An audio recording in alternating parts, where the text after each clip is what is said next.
Hello everyone, today we are going to be reading Dr. DeSoto by William Steig. So, what can you see based on the illustration of this book? I see a mouse brushing a fox's teeth. So, what type of profession works with teeth? A dentist works with teeth. So let's get right on into this book. Maybe the mouse is a dentist and the fox is a patient, but we'll have to wait and see. Dr. DeSoto, the dentist, did very good work, so he had no end of patients. Those close to his own size, moles, chipmunks, etc., sat in regular dentist chair. Larger animals sat on the floor while Dr. DeSoto stood on a ladder. Why do you think Dr. DeSoto had to use a ladder to get up to the pig's mouth? Maybe he was unable to reach it while he was on the floor, so he had them sit on the floor and he had to get a ladder to be able to climb up into the pig's mouth.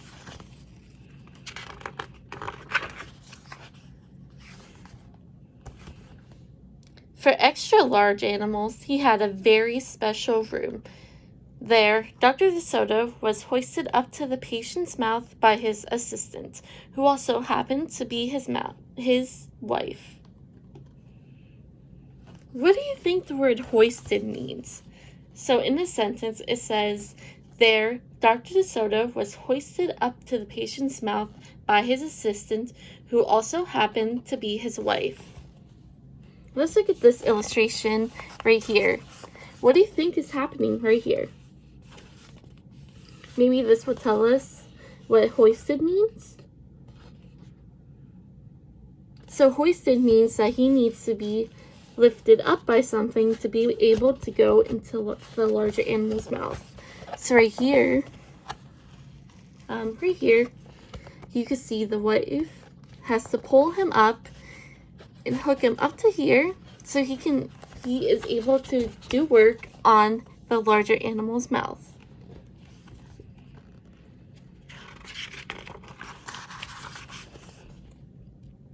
Dr. DeSoto was especially popular with the big animals. He was able to work inside their mouths, wearing rubbers to keep his feet dry, and his fingers were so delicate and his jaw was so dainty they could hardly feel the pain.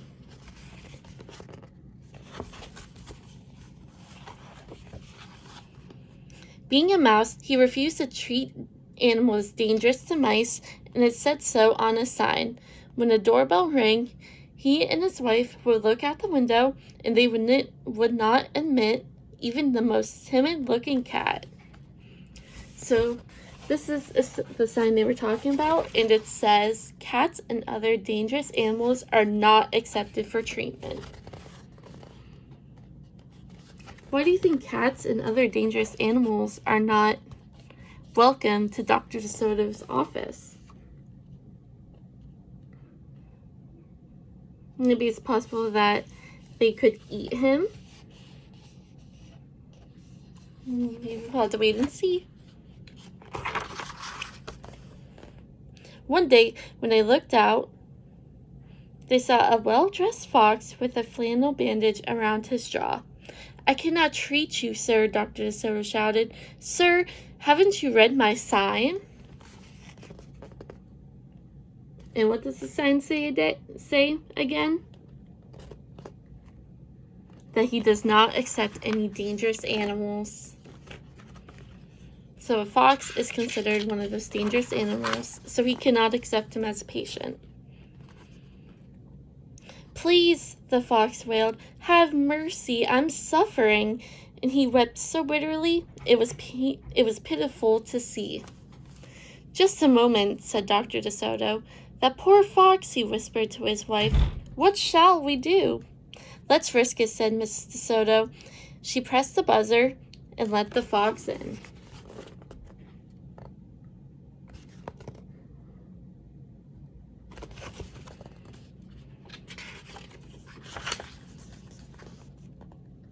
He was up the stairs in a flash.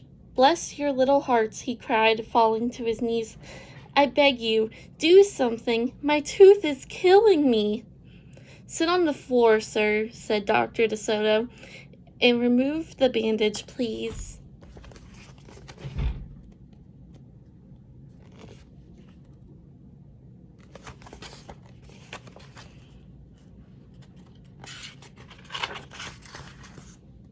Dr. DeSoto climbed up the ladder and bravely entered the fox's mouth. "Ow!" he gasped. The fox had a rotted, bescooped, and unusual bad breath.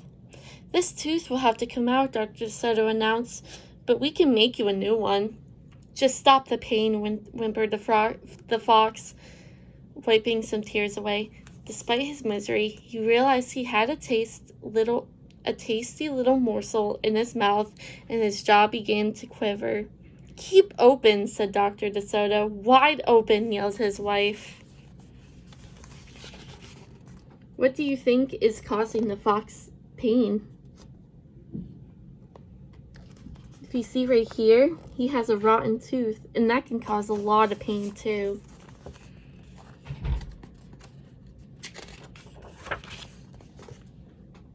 "I'm giving you gas now," said Dr. DeSoto. "You won't feel a thing when I yank that tooth." Soon, the fox was in dreamland. Yummy," he mumbled. "How I love them raw, with just a pinch of salt and a dry, white wine." They could guess what he was dreaming about. Mrs. DeSoto handed her husband a pole to keep the fox's mouth open. It looks like the fox is dreaming of eating Dr. DeSoto.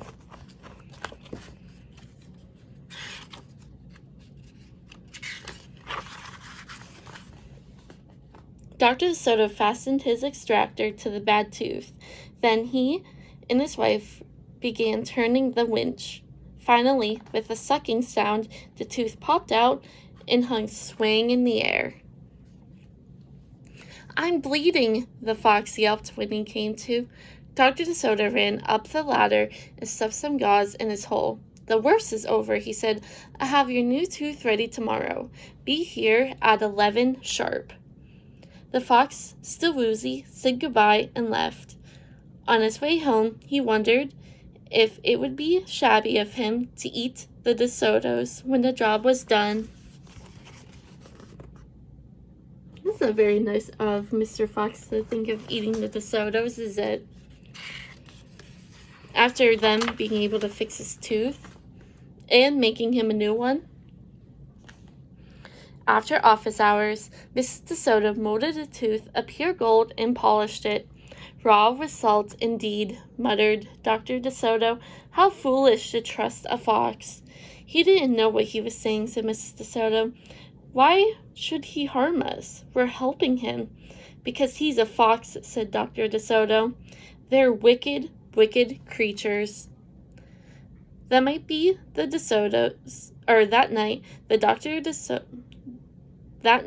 DeSotos lay awake worrying. "Should we let him in tomorrow?" Miss DeSoto wondered. "Once I start a job," said the dentist firmly, "I finish it. My father was the same way." "We must do something to protect ourselves," said his wife. They talked and talked until they formed a plan. "I think it will work," said Dr. DeSoto. A minute later, he was snoring. What do you think Dr. DeSoto's plan is going to be? Maybe we'll have to wait and see.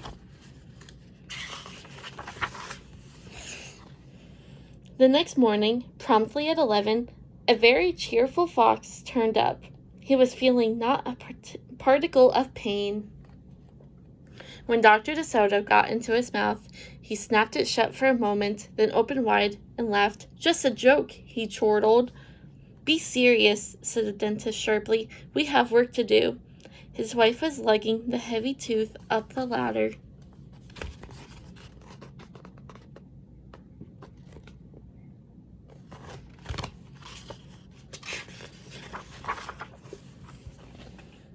"Oh, I love it," exclaimed the fox. "It's just beautiful."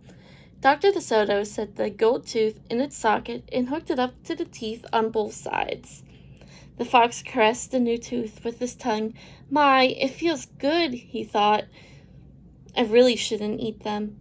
On the other hand, how can I resist?" "Uh-oh. We're not finished," said Dr. DeSoto, holding up a large jug. "I have here a remarkable preparation developed only recently by my wife and me. With just one application, you could be rid of toothaches forever. How would you like to be the first one to receive this unique treatment?"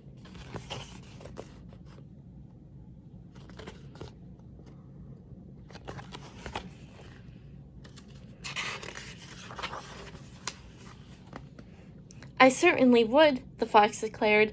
"I'd be honored." He hated any kind of personal pain. "You will never have to see us again," said Dr. DeSoto. "No one will see you again," said the fox to himself. He had definitely made up his mind to eat them with the help of his brand new tooth. Dr. DeSoto stepped into the fox's mouth with a bucket of secret formula and proceeded to paint each tooth. He hummed as if it worked. Mrs. DeSoto stood by on the ladder, pointing out spots he had missed. The fox looked very happy. What do you think is going to happen on the next page? Let's read on to continue. When the dentist was done, he stepped out. "Now close your jaw tight and keep them closed for a minute." The fox did as he was told. He tried to open his mouth, but his teeth were stuck together.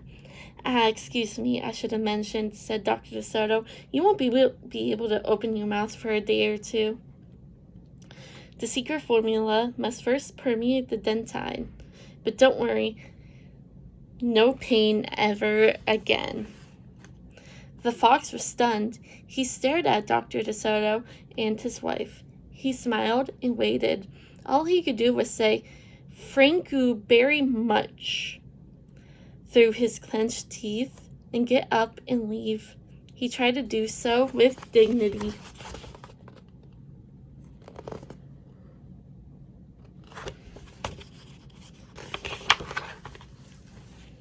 Then he stumbled down the stairs in a daze. Dr. DeSoto and his assistant had outfoxed the fox. They kissed each other and took the rest of the day off. Alright, so that's the end of the book. So, Dr. DeSoto and his wife did something to the fox, which was their plan that they had. What do you think their plan was? Or what do you think they did to the fox?